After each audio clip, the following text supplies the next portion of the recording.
In the day's other news, activists in Sudan now say at least 11 people were killed Sunday in clashes with security forces.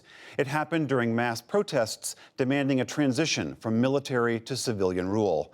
Hundreds of protesters returned to the streets today to grieve the dead. They carried the bodies wrapped in cloth and held hands while chanting. Sudan has been in turmoil since longtime ruler Omar al-Bashir was ousted in April. At least 6 people died today in Afghanistan's capital when Taliban fighters detonated a powerful truck bomb. More than 100 others were hurt. The blast in Kabul sent a cloud of smoke over the diplomatic district. Officials say the bomb went off near the Afghan Defense Ministry. Police ultimately killed the 5 attackers in a 10-hour gun battle.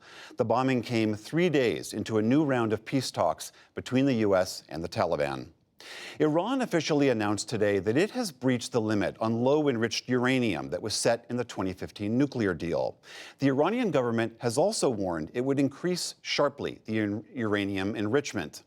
In Tehran, Foreign Minister Mohammad Javad Zarif said his country had to respond to biting U.S. sanctions. Only by illustrating authority can we put the U.S. in their place in negotiations, even if talks are needed.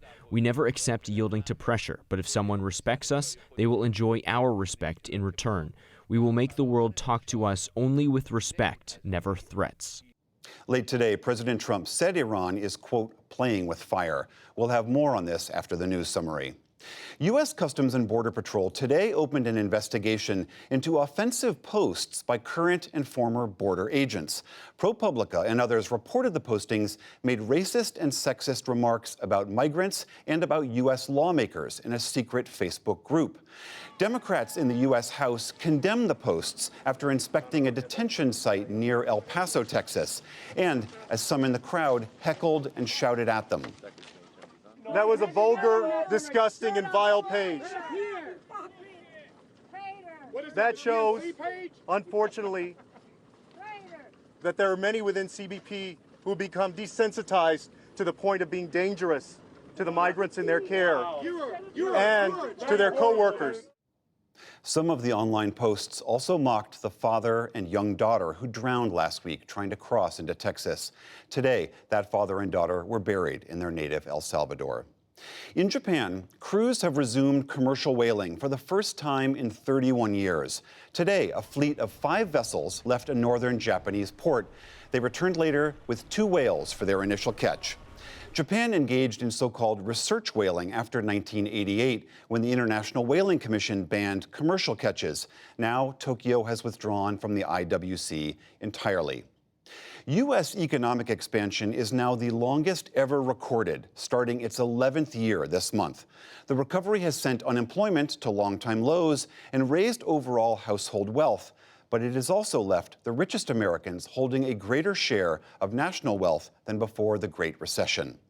OPEC members decided today to hold down oil production for 9 more months in a bid to shore up prices. And on Wall Street, stocks rose on the weekend news that the U.S. and China are resuming trade talks. The Dow Jones Industrial Average gained 117 points to close at 26,717. The Nasdaq rose nearly 85 points, and the S&P 500 added 22.